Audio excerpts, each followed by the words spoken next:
यार एसी थोड़ा ठंडा करो साहिल, बहुत ज़्यादा गर्मी है, थोड़ा और ठंडा करा दो। हाँ जी, आप सब लोग ना चुप हो जाते हो ना तो मेरी धड़कन तेज हो जाती है, पता नहीं क्या।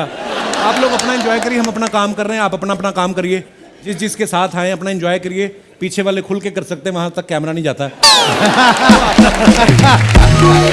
सोनम, हमें किसी ने बताया कि आप पहले इंस्टाग्राम पे थी नहीं, वो दिलजीत पाजी ने आपको बोला कि इंस्टाग्राम पे आओ। नहीं, मैं थी पर मैं बहुत ज़्यादा पोस्ट नहीं करती थी। अच्छा जी। तो उन्होंने मुझे बोला कि यूज़ इसके बहुत फ़ायदे भी हैं, हम अपनी बेस्ट खुद ही पीआर कर सकते हैं, and you know how good he is on social media. और आप you can make money also ना ऑन सोशल मीडिया। हैं? अच्छा, तभी आप लगी रहती हो इंस्टाग्राम पे सारा दिन? यहाँ पर तो तू किसी और को कुछ लेने देता नहीं, इसलिए हमें इंस्टाग्राम पर जाना पड़ता है। हाँ, यहाँ पे कुछ नहीं मिलता है हमें, बंगले बन गए मड आइलैंड में आपके। अच्छा, ये एक बात क्लैरिफाई कर दूं मैं आज। वो बंगला लिया था मैंने 20 साल पहले, और मैंने ये शो ज्वाइन किया 3 साल पहले। हाँ, तो वो तब किस्तें तो अभी चल रही है ना।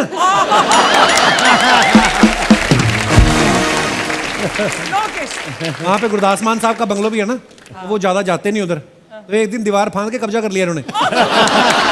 ताला नहीं खोलती, कहती ये इलीगल है।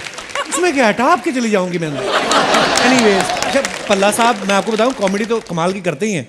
ये खुद प्रोफेसर रहे हैं यूनिवर्सिटी में बहुत देर तक, इनकी वाइफ जो है वो भी टीचर हैं, पिताजी भी इनके टीचर हैं। पाजी, आपके घर में जब बच्चा होता है स्टूडेंट भी बनता है कि सीधा टीचर ही आता है? पाजी एक बात बताओ, जब आप आदमी कॉमेडी करता है ना, उसको सीरियसली कम ही लोग लेते हैं, आपके स्टूडेंट्स लेते थे आपको सीरियसली? सीरियसली ऐसा है, जब मैं किसी क्लास ले रहा था एम्बेसी की कोई स्टूडेंट थी। अच्छा। जब ट्रिमेस्टर ब्रेक हुई तो मैंने सभी से बच्चों को पूछता हूँ, बच्चे छुट्टियाँ कैसी रहीं? सर बहुत अच्छी रहीं। एक देहरादून से लड़की थी। अच्छा। मैंने पूछा बेटे छुट्टियों में कैसा रहा? कह रही सर बहुत बढ़िया रहा। एक बात बताऊँ, आप बुरा तो नहीं मानोगे? मैं कह अच्छा। कहती छुट्टियों में मैं टीवी देख रही थी घर में, तो आपका टीवी पे अचानक प्रोग्राम आ गया। अच्छा जी। और उस पे आप बांड बने हुए थे। मुझे इतनी खुशी हुई, इतनी खुशी हुई, मैंने अपना सारा टब्बर इकट्ठा कर लिया। पापा को बुलाया, चाचा को बुलाया, अपनी मम्मी को बुलाया, बहन को बुलाया, इधर आओ मैं आपको अपने प्रोफेसर दिखाऊं। मैंने कहा बेटे, फिर देखकर पापा ने कहा क्या? कहना पापा बोले अगर वहाँ ऐसे प्रोफेसर हैं बेटे, पढ़ने की जरूरत नहीं।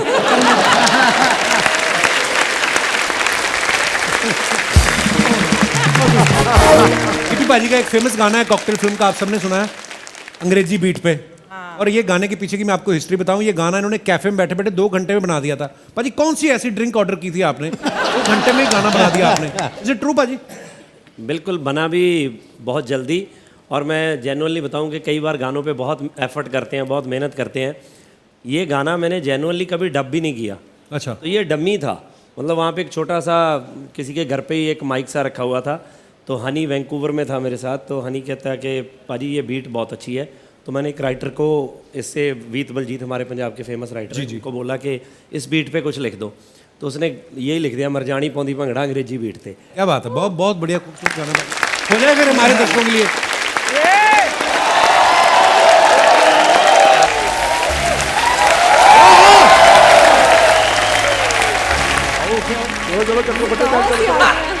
चलो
अभी भाई वो जो हम अपनी एम्बेसी में जब वीज़ा लगवाने जाते हैं, कई बुजुर्गों को नहीं इंग्लिश नहीं आती होती, ट्रांसलेटर देते ना। वो एक माता वाला किस्सा था ना, जो जाना चाहती है अमेरिका बाहर, तो वो सुनाओ जरा थोड़ा सा। वो सही बात है अर्चना जी। हम लोग जब पहले जाते थे ना वीज़ा लेने, तो सामने इंटरव्यू करते थे आपको। अब तो प्रोसेस काफ़ी चेंज हो गया उनका।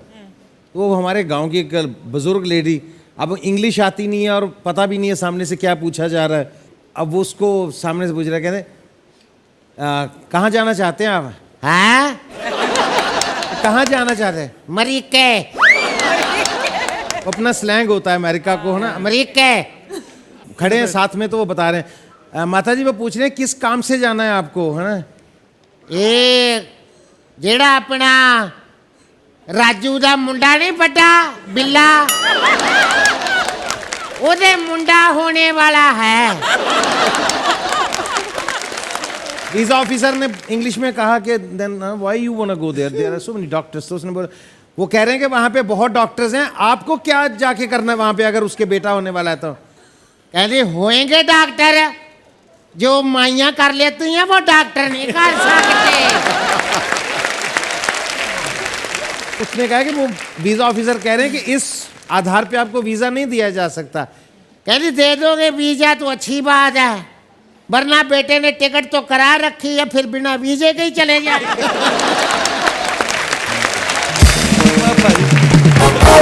अच्छा, बीनू पाजी ना बहुत अच्छे भंगड़ा डांसर है एक्चुअली, उसके बाद ही एक्टिंग में आए। तो लोगों ने पाजी आपकी एक्टिंग देखी थी या भंगड़ा देख के बोला था कि नहीं आप एक्टिंग में जाओ?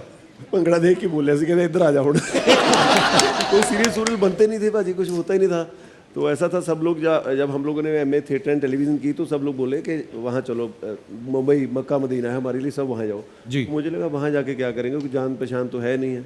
तो आहिस्ता आहिस्ता वहाँ पे सीरियल वगैरह चलने लगे पाजी, थोड़ा थोड़ा सीरियल वगैरह चलने लगे। उसके बाद जैसे मैं बताता हूँ, पहली बार मुझे एक दिन के पूरे 750 रुपये मिले थे पाजी। हैं? 750 रुपया किस चीज़ के? सीरियल के। अच्छा जी, कौन से साल की बात है? पाजी 99। काफ़ी थी पेमेंट यार। हाँ जी, पर वो महीने में 2-3 दिन होते थे पाजी। हमारा जो हीरो था ना उसमें पाजी, तो सामने तो पहली बार सुना था कि आपके साथ एग्रीमेंट होगा, कॉन्ट्रैक्ट होगा। तो हम लोग हैरान थे कि मुंबई के लोग तो सुने थे कि ऐसा करते हैं।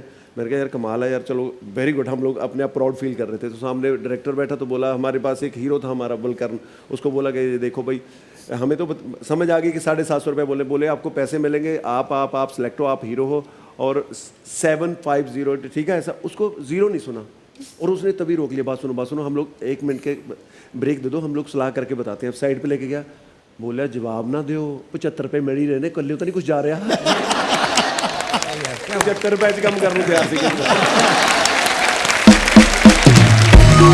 बड़े कमाल के हैं नरेश जी, बड़े कमाल की स्टोरीज लिखते हैं पाजी। आपकी जितनी फिल्में मैंने देखा है, चंडीगढ़ अमृतसर चंडीगढ़ हो, उसमें गिप्पी पाजी हीरो हैं, हनीमून हो उसमें गिप्पी पाजी हीरो हैं। आप इनको हीरो सेलेक्ट करने के पैसे लेते हैं ये आपकी स्क्रिप्ट को सिलेक्ट करने के पैसे लेते हैं? क्या चक्कर क्या है? 2 बंदे लाइफ में ऐसे हैं, समीप पाजी और गिप्पी पाजी, जिन्होंने कैरी ऑन जट्टा बनाई जी, जिसकी वजह से आज सब हैं यहाँ पे। तो हम लोग प्रोफेशनल कम हैं, हम लोग दोस्त ज़्यादा हैं सब, इसलिए शायद हम सब एक साथ हैं। वेरी गुड पाजी, बड़ी प्यारी गल की थी पाजी। पहली मैं बताता हूँ, पहली फिल्म जब बनी थी कैरी ऑन जट्टा, तो हम लोग बहुत थोड़े पैसे लेते थे, पता ही नहीं था कि इतने बड़े आर्टिस्ट सब लोगों को जानने लगे कैसे।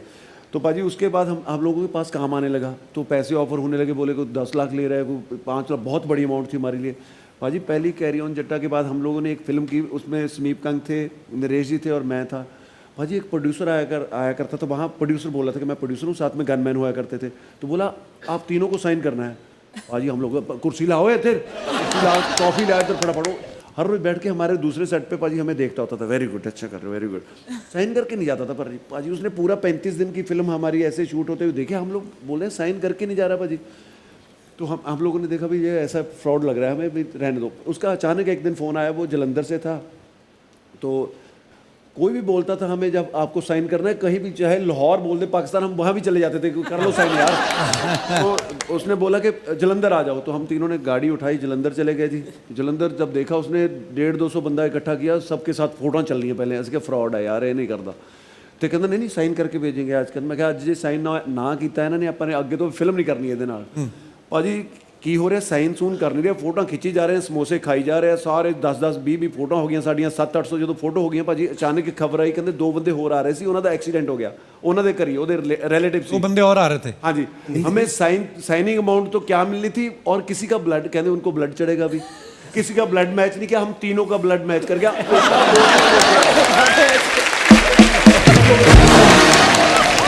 सबसे बड़ी बात तो भी अभी तो चलो फिल्मों की वजह से लोगों को पता चल गया कि ये बंदा पंजाबी है, रिश्तेदार इनसे पूछ रहे हैं कि ये अंग्रेज को एड्स वेड्स तो नहीं है ना, इसका खून ले रहे हैं। अरे कॉमेडी करके कभी फंसे हो आप कहीं जगह? कभी होता है ना कि हम लोग की इंटेंशन किसी की नहीं रहती, किसी को भी, क्योंकि हमें हंसाना है लोगों को, कभी कभी होता है ना कि लोग गलत इंटरप्रेट कर लेते हैं। कर लेते हैं जी, कर ले, बहुत बार ऐसा होता है, कहते कुछ हैं समझ कुछ लेते हैं। पल्ला साहब कहाँ, आप अमृतसर में की बात है? वो तो तब की बात है जब हालात पंजाब के बहुत ख़राब थे जी। उस वक्त रात को कर्फ्यू लग जाता था, ट्रेनें बंद हो जाती थी और बसें नहीं चलती थी, इतने पैसे भी नहीं होते थे कि कहाँ जाएं। तो ऐसे में अमृतसर में फंस गया, तो मैंने कहा भी रात कहाँ काटी जाए।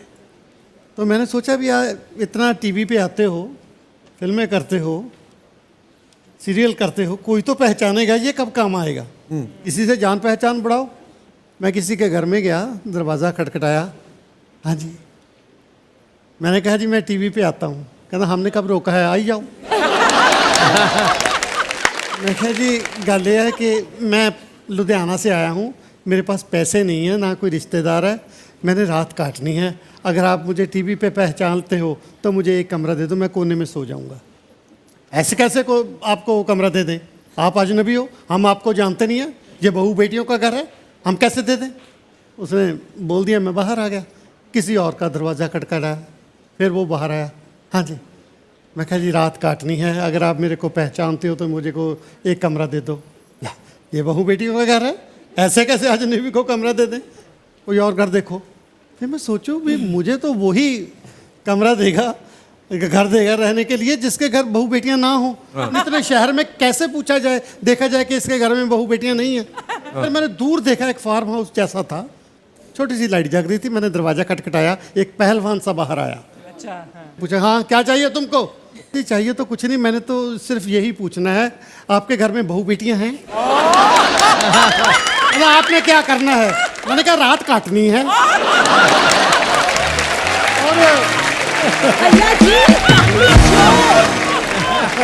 और उसके बाद मुझे नहीं पता रात कैसे कटी, जैसे भी कटी, मैं जब उठा तो मैं समीप कंग जैसा था।